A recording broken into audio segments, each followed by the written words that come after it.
I'm going to be like a bit of a podcast, so I'm like less concerned about this, but more something that people can kind of watch in the background and listen to.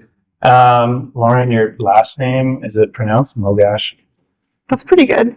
I say Mogash. Mogash. But it's pronounced, you have to clear your throat at the end. It's really how it's pronounced. It's Gaelic. Okay. We'll just take that clip and put it in there. And maybe we'll just do first names. Okay. You could say it. It's Mogash. Mogash. Italian. Mogash. It's not Italian. Mogash. Sure, people want to know. This is all gold. Well, This is gold. We should be filming right now. Yeah, it's all Okay, that's great. all going. We've talked about it a lot at the store. Yeah. Nobody knows how to say it. So Including people who should know how to say it. Go for it. Yes. I usually pronounce it with a question mark. Well, gosh. My whole life. Give it a go. Let's hear your take. My whole family says it differently. Oh, But my parents went to Scotland and they met somebody and they cleared it up. Yeah, cleared it up by clearing it out.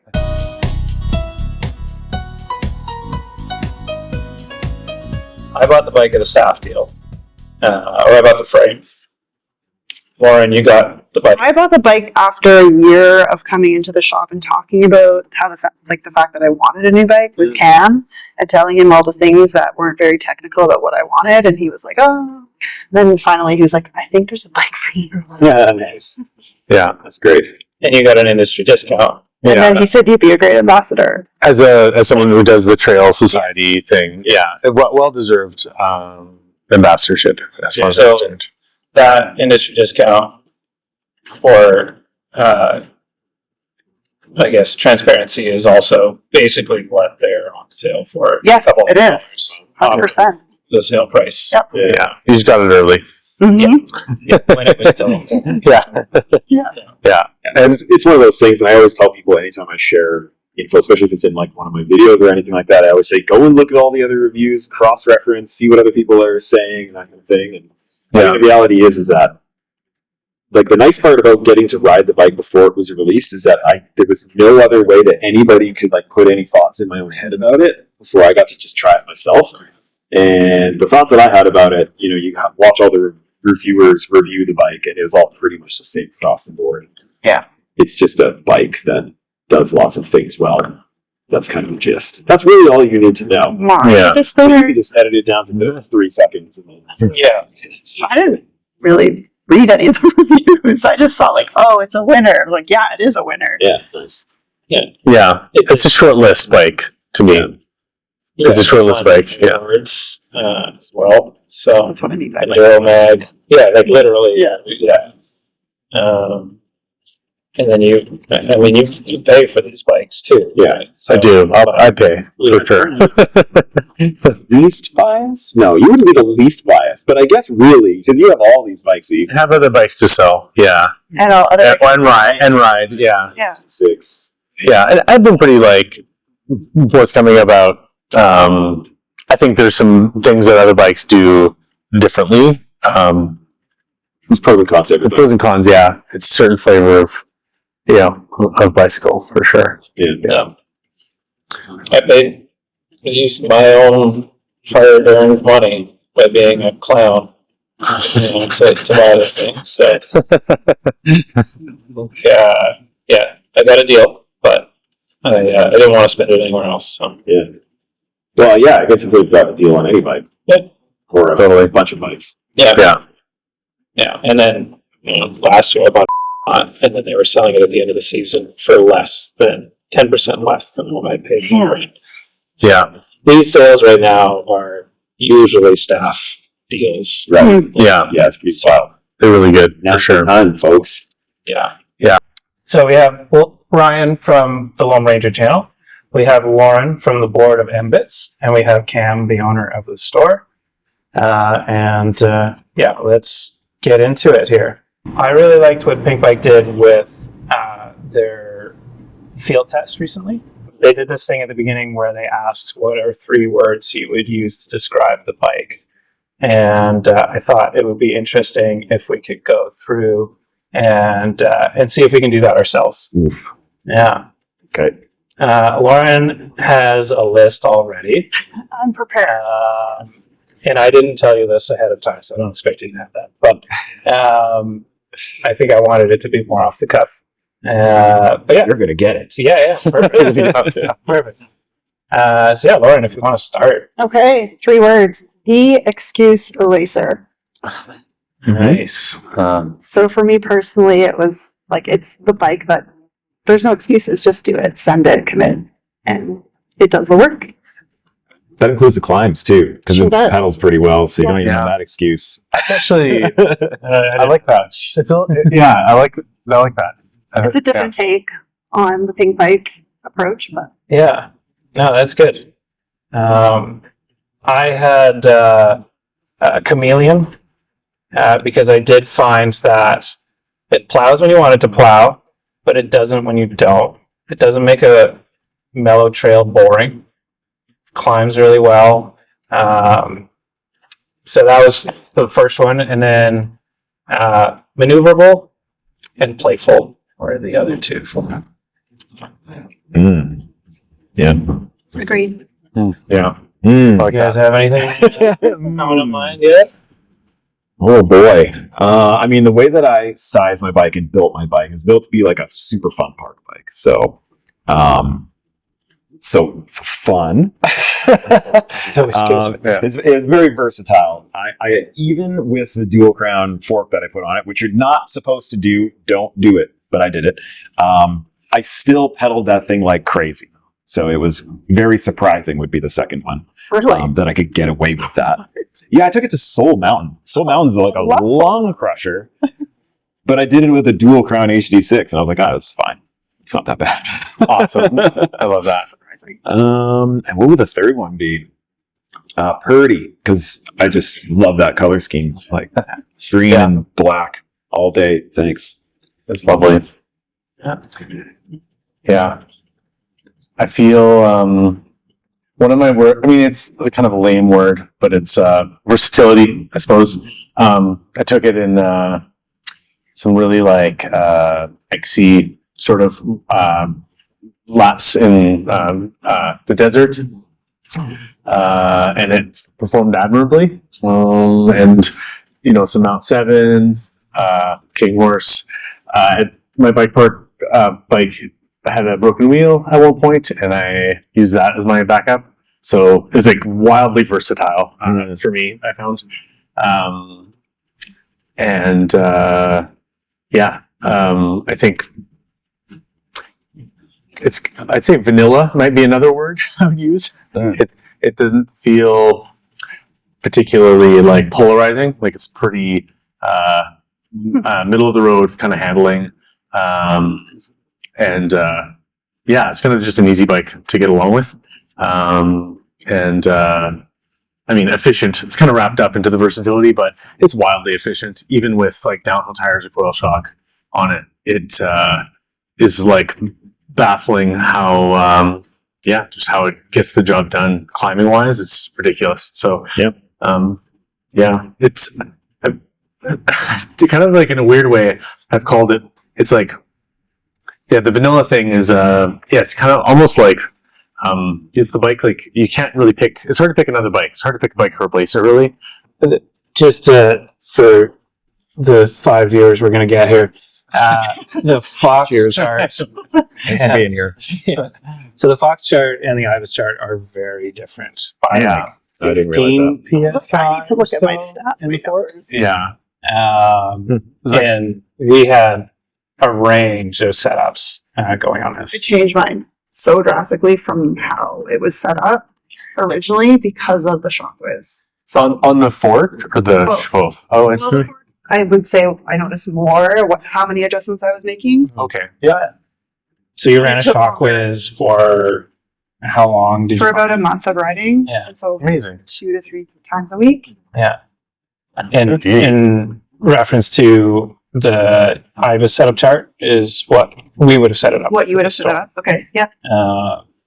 Did you notice any big changes from there? Yeah. There was a lot of, in terms of the numbers, a lot of adjustments that were being made. Yeah.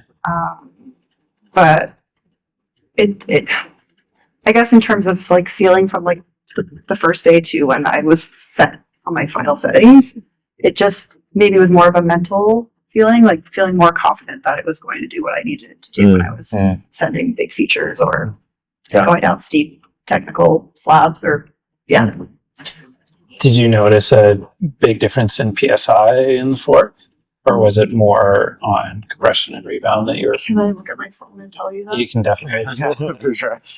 I have only ever run Manitou stuff on it, so Yeah. And I've been on the Rockshox, so a little different as well. Well, I can say from the Fox, I think Fox recommended for someone of my weight somewhere around, I think it was 95 with that setup.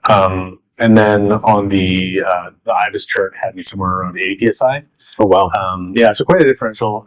In the end, I think I played with both ends of the spectrum. In the end, I kind of settled on somewhere in like the high 80s with like a fast rebound and like some low speed and high speed compression. Yeah, I did find that I don't know if it was like break in or not sure exactly what was part of that process, but yeah, the rear shot, yeah, I don't know. In the end, I kind of found a happy medium. But also the riding temperatures too, like finishing the fall with colder temps, rebound kind of goes to shit, and compression goes to shit. The oil just gets thicker. So yeah, it can be a bit of a moving target. I found the rear IBIS settings were actually quite good for me. Yeah. And then I moved to coil shock just as I figured out my air shock settings. I don't know if this is the time to go over this, but I went to a DHX2 and was running about about 185 pounds plus gear, and I was running a 420 pound spring, and I found that coil shock really complemented that sort of like really lively and like sprightly kind of pedaling manners. It just kind of like made it a little more supple and tracked around a little bit better. A little bit more chill feeling. A little more chill feeling, yeah. I really want to try coil on mine for next year.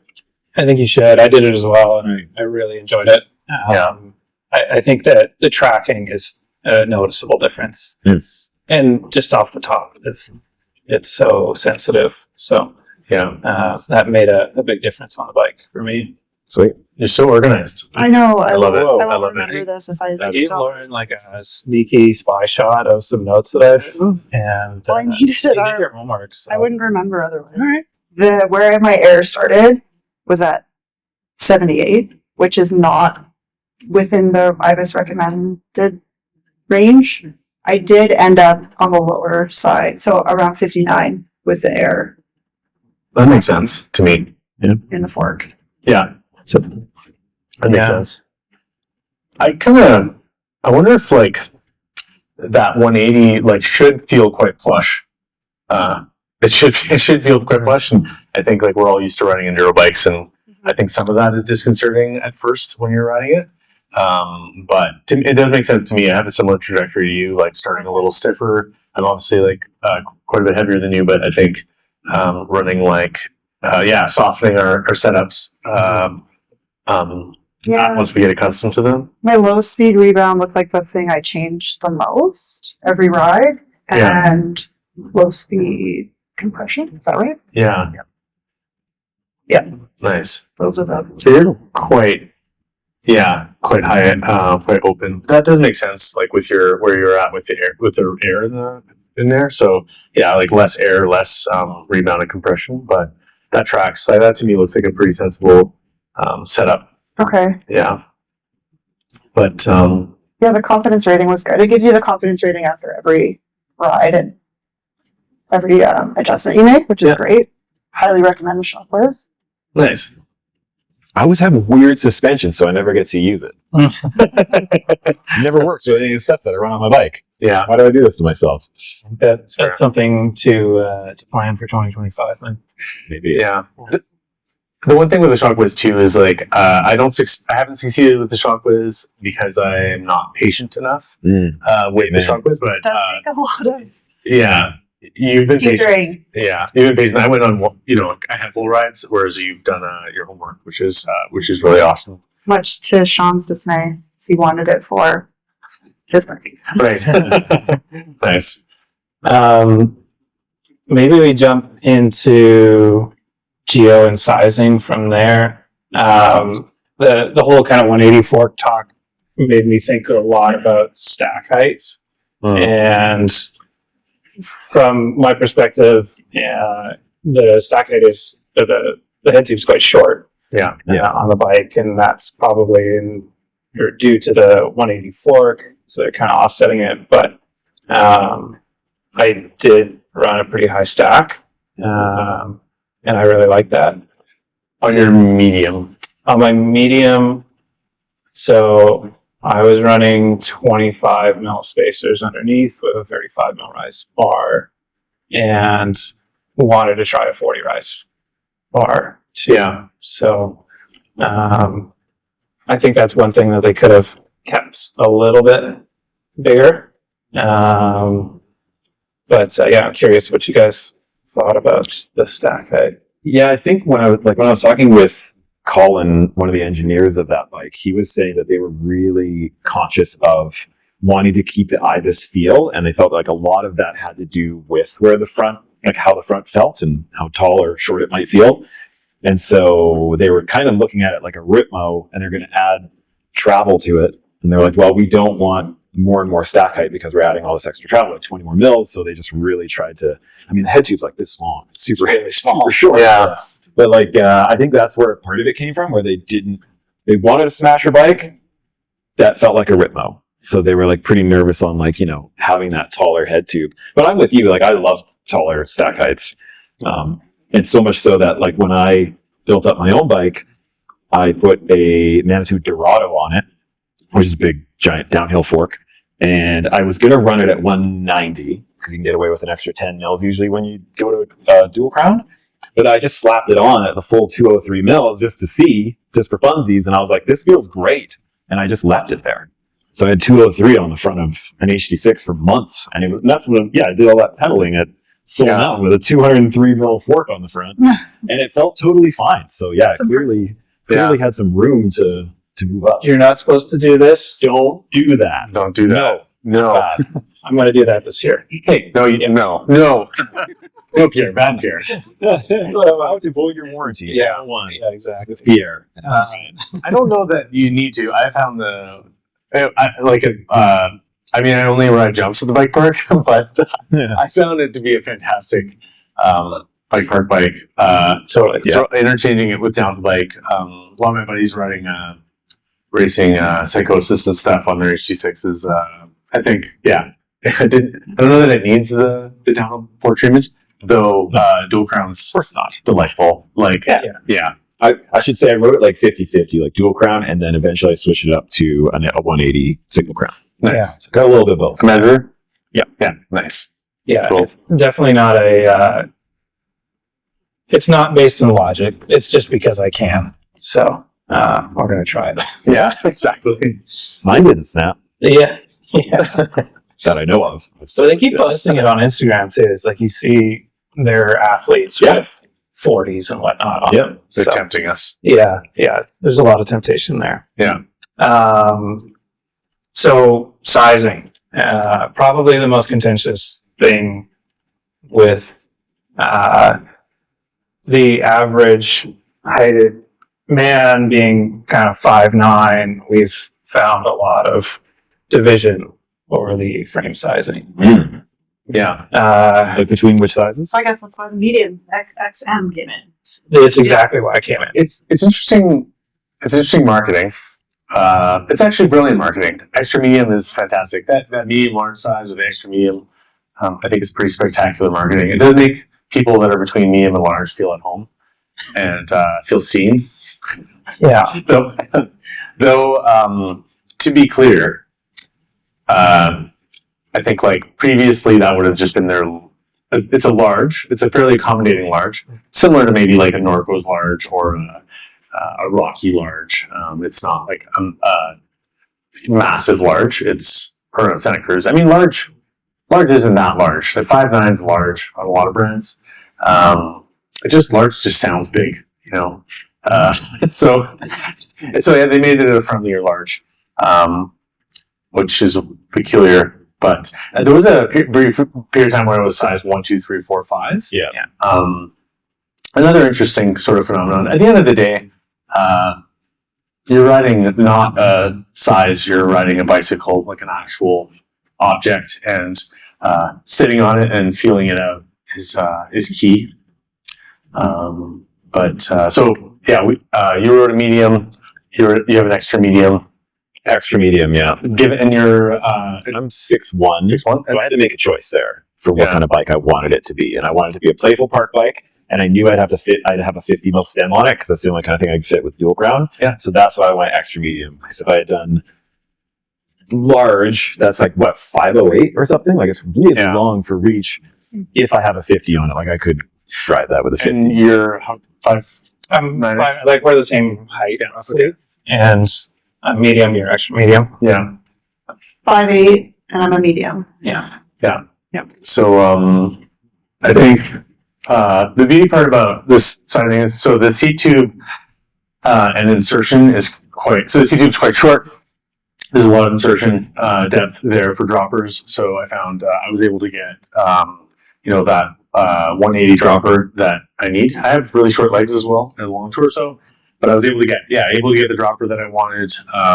The 480 reach isn't super scary. Nice seat tube angle. So at the end of the day, I found the extra medium quite accommodating to my height.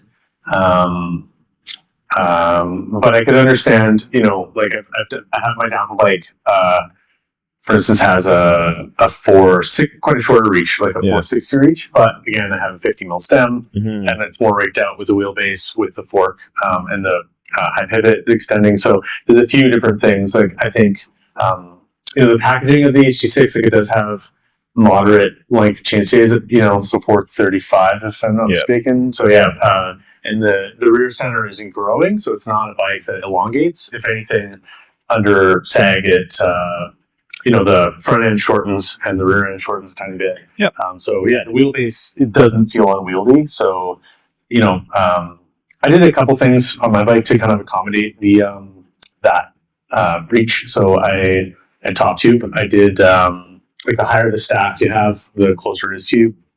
So I do enjoy quite a higher stack, relatively speaking. And I ran 460 bars as well. I found just as far as giving me a little bit more room, 42 mil stem. So making a couple little adjustments so that I can I'm certainly not making it longer. But I don't know, maybe it's like a sort of like a middle-aged sort of shop owner thing, but I like a long bike. I know I get super squirrely or rad out there. It complemented my kind of like dad style. I feel like he gets rad up. Rad dad, maybe. I needed to go. I'm in the dad demographic. It's the same thing. It's the same dog dad. Yeah, there you go. I needed to size down because I have T-Rex arms. So I rode the Extra medium. The extra medium. And it worked just fine for me. But I found it a little bit, probably in the wheelbase was more so where I found it a little long. And there's stock with a 50 mil stem too. Yeah. So going down that is nice. Did you ever try the extra medium? No. And I didn't change anything on my stack. 5'8" seems pretty solidly medium. It felt very good. I think it got the 25, just balanced spacers. It feels great. And you came from a rocky medium. A rocky medium, yes. Yeah. So that I think so it's like in your realm of what you're used to. The bike feels a lot different, obviously, than the Rocky, but and I do like that the reach is a bit shorter, that it felt more easier to handle than the Rocky. So it just sounds like that's what they're sort of known for. IBIS in a way is it's very I feel like whenever you get on an IBIS, you're very comfortable. It feels very familiar. So there's no adjustment period to the bikes. Like you can just get on one and go. Yeah. Definitely feel a bit more upright, which I know some people don't love that feeling if they're used to being more aggressive. But for me, it felt comfortable. Yeah. Nice. Yeah, as far as like Geo, if I remember correctly, like well, it's now the extra medium, but the S3 was basically made specifically exactly for Robin Wallner, like their previous EWS athlete, like rider. And he just like sent them the numbers. It's like, this is the bike I want. This is the bike I want to race on. And then they just made that exact bike and then extrapolated that out like for the other sizes. 5'11". Yeah. See, that's kind of the problem here. How do you know? I mean, not with IBIS. I mean, maybe more of a cultural thing. Is like there seem to be a lot of like large bikes fit people that are 5'11", medium bikes fit people that are 5'8". Yeah. Now, there's a lot of us that are between that, and it's peculiar. You know, like a 470 reach, 465 reach, that's a happy medium. I have a lot of girlfriends who are on the shorter size and are having a lot of trouble finding any options. There's like usually just one option or no options. Yeah. Fit them. Yeah, it's something we see, like bikes are scaled to become extra smalls or something, but they're not designed to be that. So we had some bikes with rocker links that would be too wide for a really short rider. But I think the new IBIS stuff is actually pretty darn good, especially with the low standover. That seems to give a lot of people some confidence. Like they can hop off the bike if they need to. Yeah. Like so they have Roxy as the designer at IBIS, and she's 5 foot. And so she always has to make sure it's like, she's like, I would like a bike, thanks. Yeah. I like that about IBIS, actually. Like the low standover, short C2, long dropper, like plenty of room for insertion. I think, aside from maybe like the OSO, with a bit of issues with insertion because it's an e-bike, like there's a lot going on there. I think, IBIS typically does a really, really good job of it. And I'd say on the new Ripley Ripmo, they've definitely done a great job. But I do think there's maybe, speaking of geometry, there's a couple things that would affect some sizes of people. So I think like the size-specific chainstay length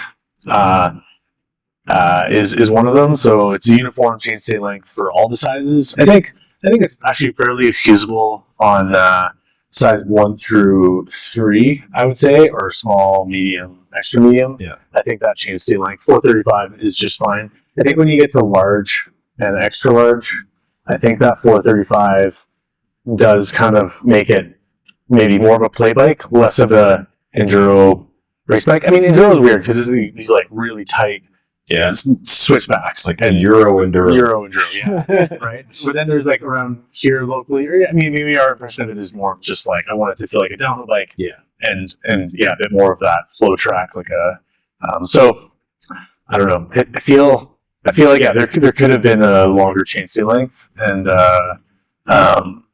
but we've seen that on the new Ripmo and Ripley too. That's been taken into consideration for sure. So are there any other wishes for HD 6.1, HD 7, whatever they want to call it? I'd say like flip chip for 29er. I would say like anyone in large, extra large territory is probably going to want a bigger rear wheel. And back to the chainstay length, the proportional chainstay length. I think like these bikes are they are toys, and they're a lot of fun. Bikes are toys. So to request like that a toy fits you perfectly is a little bit silly. But in the world of competitive toys, where like that's the realm we're playing in, right? I think some of the brands like Forbidden, for instance, offering they maintain that ratio of chainstay length to reach and to wheelbase. That ratio stays pretty much untouched throughout the line. I think, it's interesting. I think, it's nice to have the concession of like a 10 mil difference from halfway through the size chart. to have a 10 mil difference of chainstay length, but I kind of argue that there are more gains to be had, but then maybe not. I mean, tracks are tracks. Like, the track isn't changing for the rider's size too. So there's a lot of factors there. It's more of a question than a criticism. It's more just like, could an extra large benefit from 455 chainstays? Could a size extra small benefit from a 420 chainstay? Like, these are the questions I have, and at what expense too? Is it even worth that optimization? So at the end of the day, as the extra medium guy, I'm pretty happy with my 435 chainstays. Yeah, it's pretty dialed. Yeah, and I would be probably pretty happy with 445 chainstays, to be honest, too. But then you'd have to make some concessions with reach. Like, I think you can't just grow the rear end and not short the front. So it's a balancing act, and I think at the end of the day, the medium and the extra medium, which is the vast majority of our customers, they're digging that ratio. Yeah. Who knows? Maybe IBIS has like a flip chip sort of, geometry adjust thing down the road. Who knows? But Maybe. Yeah, hard to say. Yeah, it's tricky. Like, I don't know. I always think so. I used to ride a bike that is like it was size large, but 510 mil reach. Yeah. And 455 chainstays. So it's a pretty big bike. And I remember being in Squamish, and we're already on a downward slope, and now there's like a drop off. I wouldn't say it's a full-on drop. There's a drop off where you have to lift your front end up to get it up so you can land properly, and then you got the next thing, like, Squamish is. And I remember having a hell of a time with that friggin' long of a bike and like those huge chainstays. Normally I really like long chainstays because I like to go really, really fast. It's my favorite thing to do. I would ride fire roads all day and be like the happiest guy. I really would. It's one of my favorite things to do on a mountain bike, is just go really fast. But so having to be like, and try and leverage all that weight back with that much length. Yeah. I remember that day I was like, I don't need it to be this long. No. Yeah. So, but yeah, when I went with extra medium, I had to make that choice because it was a big leap up to large. I think it's like 505 or 508 for reach for a large, but the chainstays stay the same length. And so I knew, especially knowing that was basically Robin's bike, like a professional racer's bike design, I'm like, oh, it must be pretty balanced at that extra medium sizing. So I went with that, but it's always such a tough call. I like, with the new Ritmo and Ripley, the chainstay length differences are subtle because they're not changing out the whole like swing arm. They're just moving the pivot points. But I do notice that. It is nice. Like, I have noticed that, just that little bit of extra length, which, do you remember how long the chainstays are for large? It's like just about 440. Sorry, on the new, it's over 440, 442 or something. No, it's not that long. I don't think it's over 440. I think it's like, take a pause for 438 or something. On the Ritmo? Yeah. I'm on there. Let's just see here. So I have a Ripley, quite digging the Ripley. So chainstay 29, 438 on the large, 438, and 440 on the extra large. Right. Okay. Yeah, it's quite subtle. Like 435 on the small, 435 on the medium, 436 on the extra medium, 438 on the large, 440 on the extra large. It's interesting. Like, I think it's they're doing something. Same rear end. It's not massive, and I think the packaging is a thing. Like, you've got these short links. Like, the rear end is the same rear end, so you have to create that space. You don't have a ton of room to move that stuff, and you got to keep the lines the same. I get it. At the end of the day, it's a complicated formula, but. Do you guys notice, like, when going from like full 29er or full 27.5 to going to the mullet, the turn in is like vastly different feeling? Yeah. So the HD6, the very first time I ever rode a mullet bike ever in my life was riding an HD6 and testing it out at IBIS. And I was very confused. I didn't understand what was going on, like tipping into the corner, because I didn't think it was going to feel that different, but it actually feels quite different. I'm not saying it's better or worse, but it was very different from a full 29. And I got used to it after a few turns or whatever, but I was kind of shocked that it did feel that different. I thought it was better. It was better? Yeah. It's been way better for me. Like, having the mullet, it's just much more maneuverable, more playful. Yeah. like it's going exactly where I want it to be, and that's kind of my style of riding, is very tactical. So you feel it kind of turns in, like tips in a little bit easier. Yeah, yeah, That makes sense. more control. Yeah. I noticed, it does kind of all become second nature pretty quick, kind of forgetful of things, but it does have that tip, is easier to tip and tuck the rear end. Running steeps, definitely like that. Having short legs, the rear tire staying out of the way.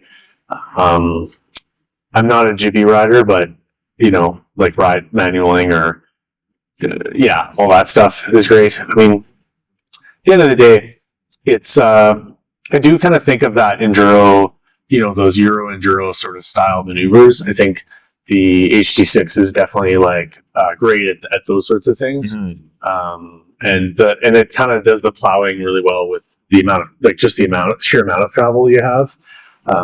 So it strikes that balance really nicely. But I don't know that I'd want a mullet Ripmo personally. I've never tried it myself. Yeah, I'll do some experimenting or Ripley. Like I guess I could mullet my Ripley, but not things that I think I would be able to capitalize on. But it's kind of interesting. Yeah, I would like to touch a little on the head tube angle. So the bike has this like very Ritmo feel, like Ritmo with more squish sort of feel, right? Like it doesn't feel like this super enduro bike or mini DH bike unless you like do what you did. But it's so for me it has that like all-arounder vibe. I kind of feel like some of that is the head angle and how it uses the travel, but I'll start with the head angle thing. So it's 64 out of 180, but the 180 fork arguably, especially how the IBIS suggested set up, is more sagged out, which would then and there's a differential in travel front and rear, so it would typically like sag out the front a little more. That's 64 head angle at sag, would maybe be like a smidge steeper than say a bike with 150 mil travel rear, 170 front. Different 160, 170 or something. Yeah, something like had a closer differential. I think at the end of the day, I feel like it does translate to just being more maneuverable, more of like an all-rounder. But yeah, it doesn't, I don't know if they would have been doing it a service to like make it 63 and have it be this floppy thing. I think it would just turn into a different bike, but yeah, that's why they're generally so fun. That's kind of IBIS's thing too, right? Like they'll pull it, like if they really raked out the front, that's now crossing the line into just plow bike. Yeah. So they're just kind of tighten it up just a little bit to make sure it's nice and fun and maneuverable. Totally. Yeah, I wouldn't want it any slacker. No. I think even at like the steepest tech trails that I rode on it, 64 was great. Yeah. And then on another bike that I was riding this year, it was just like there were so many trails where it just didn't work. It was too slack, and it just was so use specific that I rode the HD6 far more. Yeah. And I've since sold that bike. Yeah. Yeah. I think it works. It works really well. I don't think the head angle needs to be slacker in this specific category. It just plays into the all-rounder vibe. So yeah. It really does. That would be the biggest thing I noticed in my season, was just how many different places I took it, and it just felt so like I call it a bike life changing, because maybe my skills didn't progress, but at the same time I was riding trails that I just never thought I would feel comfortable on, that felt incredible. That's sweet. Yeah. HD6. Yeah. I feel like it stays pretty high in its travel too. Like some bikes really sit in more sag, like the Dreadnought, for instance, sitting in 35% sag, and and with a ton of progression to support it, but it just had that vibe of like the back's like it's a little more choppered out, just like even more with how it dynamically sits in its travel. Whereas the IBIS, I feel like it really uses this travel effectively. It sits quite high in its travel in the back. And it doesn't have like a wall of support. It's more kind of a neutral vibe. Mm-hmm. So it did feel that it even accentuated that, like the front and rear kind of were working together to make it an all-rounder. Yeah. It really does feel like enduro race bike to me. It's kind of wild. But in a like, yeah, and the big picture Euro Enduro race bike. Yeah. Yeah. Like a proper race bike. Yeah. Like For the race bike, like how the racers generally spec their bikes, like as far as sizing, like Yeah. a guy like Robin, he's close to 6 foot, I think, 5'10", 5'11", that kind of thing. Yeah. And he specs that size of bike because they have to ride it on all these super tight, twisty trails. They've got big giant transits that they need to be pedaling on, and There's if I'll get in trouble. I'm just gonna put this in, and you can edit it out if you need to. I heard a little rumor that for some reason or another was without his enduro race bike at one of the EEDRs this year, and jumped on Robin Wallner's HD6 and had the run of his No way. yeah, had the race of his He's a season. legend. no picture. Yeah, but then the following race after his issue was resolved was also a stunner. Right. It was not the bike entirely, but kind of playing to my point It of was like not the bike. he could just jump on this thing and have the top 15 or top 20 result Nice. without having spent the whole season on it. That's kind of wild. Now, I don't want to get Evan in trouble or Hero bikes in trouble or anything, but so you can edit that out if you need to. You can just bleep them out. Yeah. You can, Oh, God. exactly. Go bleep. Yeah. Go bleep. Yeah, exactly. Well, I think that's like it just keeps coming back to this.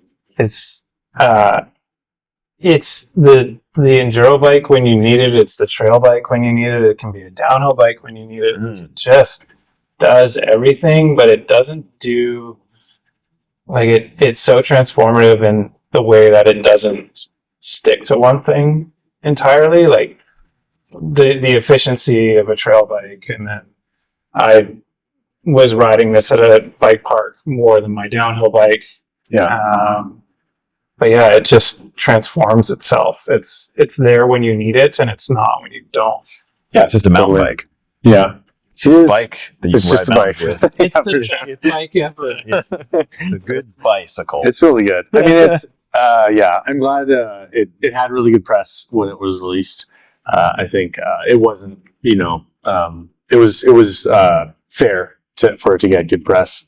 And I think, like I find myself with IBIS's personally, I find myself getting the vibe that I want out of the bike with a coil shock, with an O chain, with Interesting. with a few kind of choice items like that. Downhill tires, some nice square one wheels, or just like nice burly resilient wheels. At the end of the day, like I wanted it to, maybe my average ride was, I really wanted to like, maybe have it favor the DH a bit more. So it kind of did transform it. But then it still had that versatility. Like I wrote, like, I felt like the downhill tires didn't keep me from riding like a fire road, like something chill. So I don't know. It's weird, but I wouldn't suggest anyone like make it like daintier by any means. But I think there are some things you can do to make it even more of a plow if you want, which is what I prefer in a bike. So definitely worth trying those things. Lauren, you got a big list. Cards there. I don't know if there's anything on there that. Well, he just touched on build options, and Yeah. I didn't change anything except for changing out the dropper and my shifters. Oh yeah, So because you got off the shelf, it's yeah. perfect bike for me, and I think for a lot of people like that, their builds are quality. They put the thought into it. So That's a good point. So you went with the GX build, from what I remember, right? And you did, dropper to, because that comes with maybe a bit more of the budget dropper, yeah. And you went to a 1-up? one up. 1-up? Yep. Okay, awesome. And what was the other mod again? So the shifter. Oh, because it comes with an NX shifter and went to GX. Yeah. Sneaky. That's a good move. That was one disappointment in the spec was the, just put a GX shifter on it, guys. But I think at the end of the day, I do feel like they balanced. I mean, they all came with factory suspension, and and like you hit code RSCs on the cheaters build too. Warranty on Nice. the wheels, like that was Yeah. like I was considering the wheels, but Yeah, lifetime warranty. or yeah. And like, Did you end up getting the bird wheels, like the aluminum ones? Yeah. yeah, Yeah, nice. strangely, like I expect to see some, over the years I've expected to see some more warranty on those wheels, but like the hubs have been pretty stellar. Yeah. I don't think I've seen a warranty on their hubs for probably like not since they brand into the Blackbirds. Yeah. Definitely don't know to wear out a hub every season, and this season, like knock on wood, I think It's been good. Yeah. Yeah, they did a lot of internal changes on that hub. Nice. Like a lot. Because they use the same ones for their e-bikes. Yeah. So they're like, well, we've got to beef up this hub in a big way. And even with the Oso, they haven't had issues. And there's the Paul upgrade, which is a nice little That's right. Yeah. $100 upgrade. Yeah. I wrote out who would benefit most from this bike? Who do you think is the ideal candidate? I feel like it's like I think of it. I picture a person from their distance from the mountains. Essentially, it's like if the person lives where I live, which is in Canmore, which is it's in the mountains, but it's like we do some cross country stuff because every single climb in Canmore sucks, but there's some great downhill stuff all around. I think for a person that does a whole bunch of everything, that leans slightly more towards steeper, rougher kind of trails, and goes to a bike park here and there, like a number of times a year, a couple times a year, HD6 is perfect. And then it's just that question of like, what's that ratio of gnarly, steeper, rougher, fast stuff to medium speed or slow speed climbing and more cross country. Like if you're stepping a little bit more into that range of things and you don't go to the bike park all the time, then that's when you start looking at like the Ritmo or the Ripley or whatever, right? Totally. Yeah, the Ritmo's just so perfectly 50-50 descent balanced. It really is right smack dab in the middle. So yeah, if you're a person that rides everything with a slight edge towards really liking downhill or having access to it all the time, then HD6. Yeah. I agree with that. I mean, my initial thought was everyone. If you like mountain biking, you should get an HD6.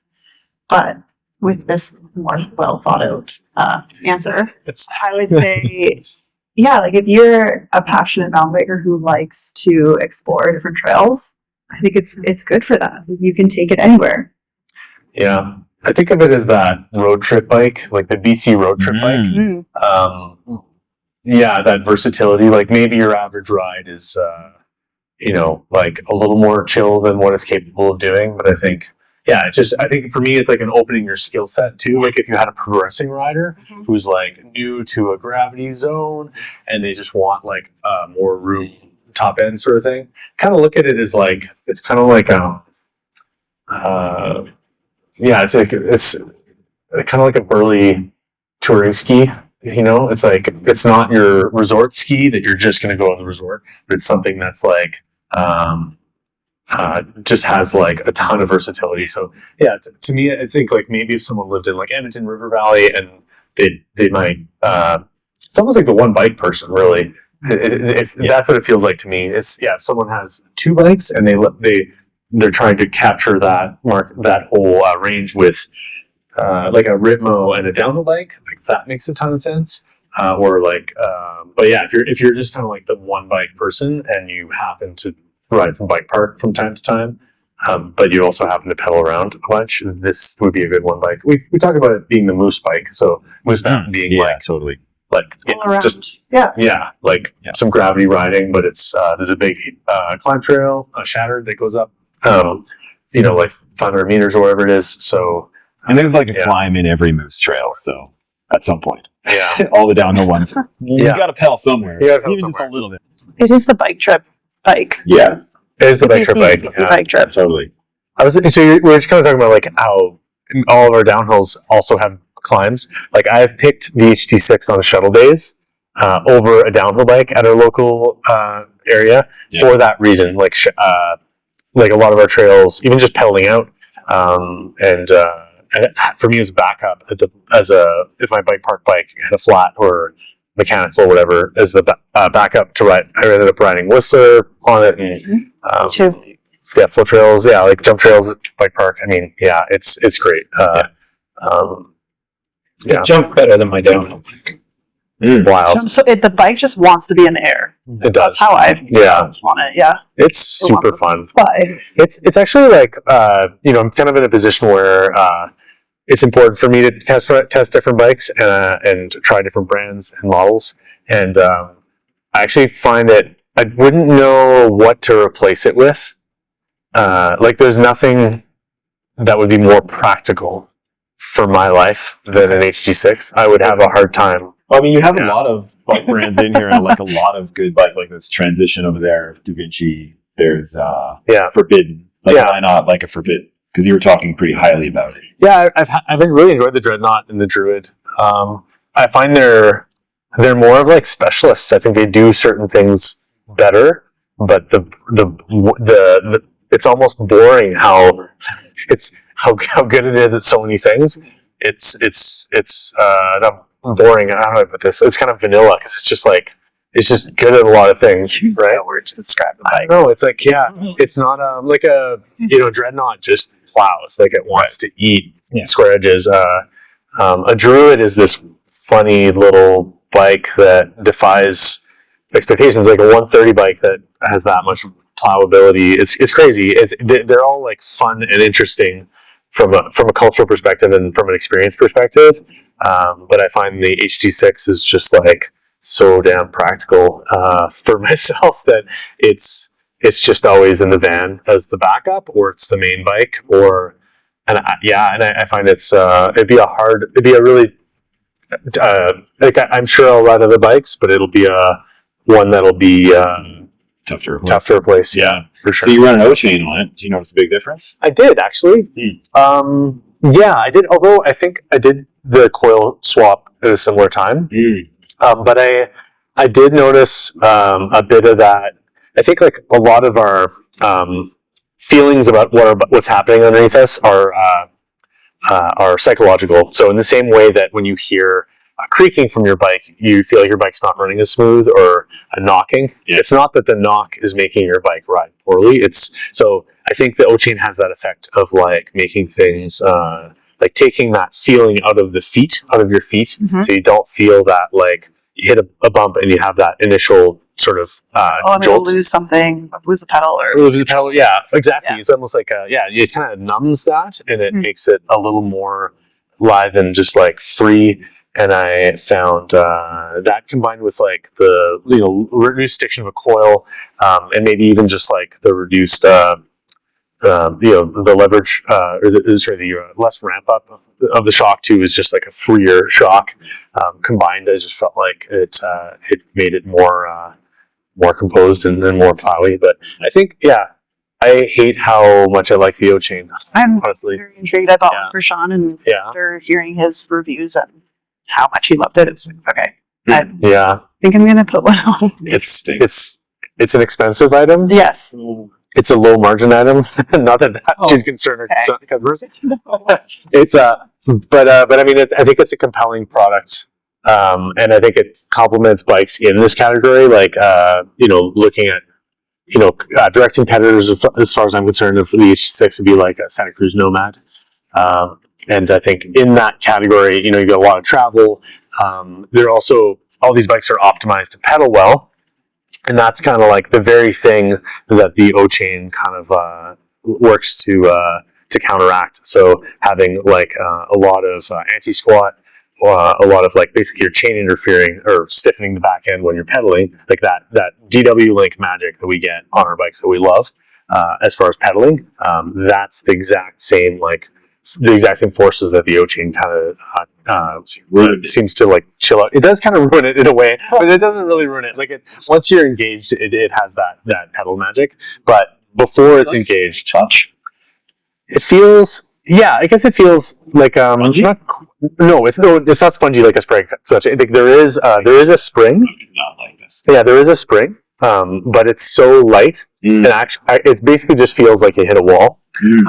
But so if you're like doing a bunch of ratchety sort of trials moves on your HD6, maybe the O-chain's not for you. But I think for a lot of us that are just like winching this, you know, the whole winch and plummet sort of philosophy of like ride the bike to the top, you put your knee pads on and you bomb to the bottom. Yeah. Like for that sort of philosophy, it's complementary, I would say. As is a coil. I mean, I think, and you've got a lot of weight as well to like, the thing can get a whole lot porkier, basically. Like, I think for a bike in its category, it's reasonably light, in my opinion. Yeah.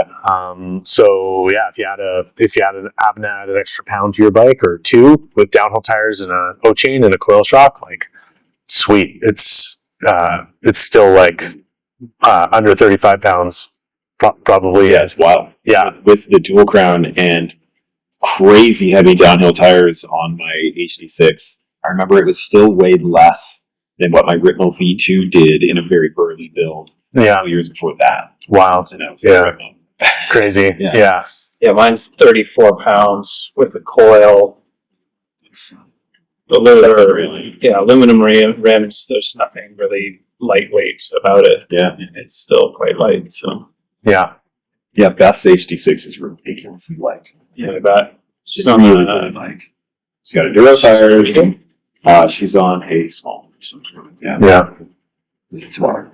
Crazy. I think there's a couple things that I'm kind of curious about. Obviously the bike's on sale right now. It's priced quite well. So even if there was an aluminum counterpart to the HD6, it might not even make sense just because the carbon one's cheap. Right. Yeah. But that is something I do think about, that, you know, a brute build on the HD6 could be like an AF version could be exciting. I think Super Z Super Z. Oh man, you're talking my language. Yeah, aluminum frame. That'd be pretty cool. that'd be pretty sweet. Yeah, for sure. Or coil. I mean, I do feel like there's maybe like a lot of these bikes have that storage under the top tube, like the little two bolts in the top tube. So it's cool. I like that. I like it. that. It's a neat touch. I don't have that. You do. You do. What? Yeah. Exactly. Yeah. Oh yeah. Oh, Okay. I thought you meant in. In the frame. the Okay. frame. So there's some storage stuff, but I found like still. I'm not gonna use that big. But I wish there was more. Yeah. So that's something that could be better. Like I feel like there's not enough room for a 1-up pump on my extra medium under the top tube. There's In line. not in line. Yeah. And I feel like there's no lunchbox or goodie box on there, which, I mean, at the end of the day, like, I think bikes are getting to that point where they're that refined, like, and they're really refined. Like, there's a lot that's working well. Like, we haven't even spoken about, like, this thing has a chain guide that's been flawless. That's crazy. I mean, chain guides suck typically.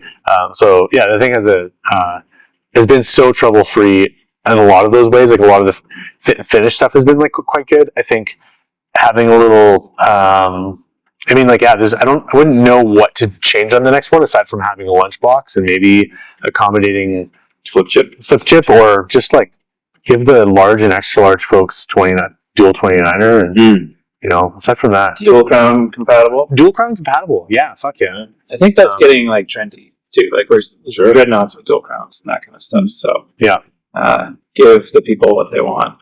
totally. Not imminently, but I think, it's weird. Like, I think in the past, if you'd asked me, hey, what should we do with our enduro bike?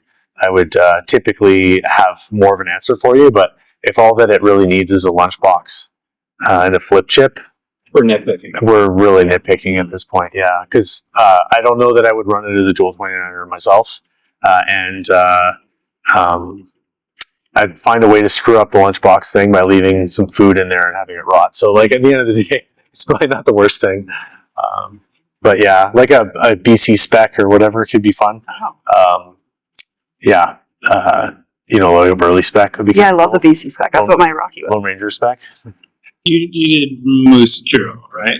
2 years of Mr. on this thing, yeah. Oh, Yeah. That doesn't okay. count. So you raced this bike. I did race Real race. at a women's enduro race for fun because that's what it's all about. And But also, yeah, I tried to go fast. straight. Yeah. And yeah, I mean, Revelstoke is one of my favorite places to ride. Ready, yes. Oh, nice. It was, yeah, I surprised myself in the Masters category. I got third, and Amazing. it was an incredible bike to race. I don't know what else to say. Sweet. Yeah. It would be. It has been. And Yeah. Mr. Yeah. You did 2 seasons. And Yeah, the your first- setup changed. Yeah, first season, I just gotten the bike, and I think the only difference was maybe like I was running air and a wider bar, like 770 bar, and running air shock and no O-chain. But first year, I had a great time aboard it, being a new bike for me. And you had a stage or two where I was happy with myself. But I mean, it's the pilot, it's the rider, not the bike. But yeah, it was great. But if you buy an HD6, Yeah, it will make you a better rider. 100%. Guarantee you. you'll have some. Yeah, you'll have some fun for sure. Love it. Yeah, definitely wasn't holding me back in any way. Yeah, The excuse eraser. there you go. The excuse Yeah, eraser. so the That's excuse great. eraser is that now you don't have any excuses to rely on when you roll onto a feature, any feature. Yeah, or a steep trail, or steep feature. Or big pedal. Yeah. Big pedal, exactly. It All of couldn't- it.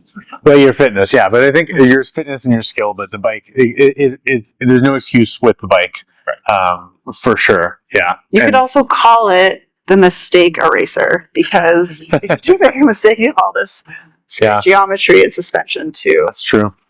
180 mils, a lot of fork. You know, I A haven't. lot of things. It is, yeah, and I haven't eaten shit on my HD6. I had one crash. Yeah.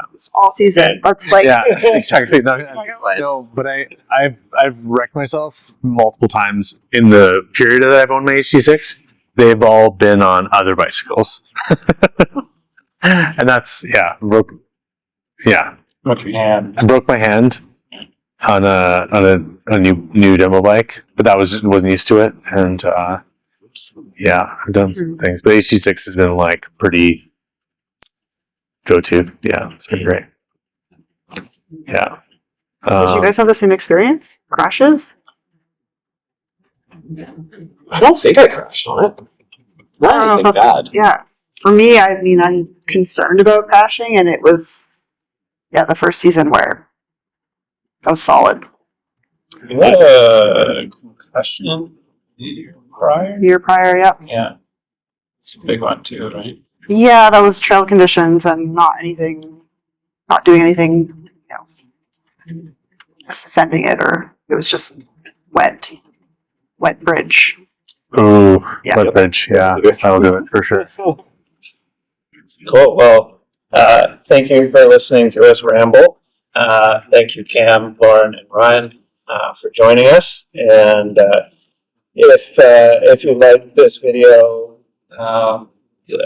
comment something mean, subscribe, and spend some money at the sponsor, which is us. The Inside Line. And actually, that reminds me to get this. Say if you're gonna be mean, at least be funny. That's my request. Yeah. Don't be mean and boring. Just be mean and funny. What is that? Yeah.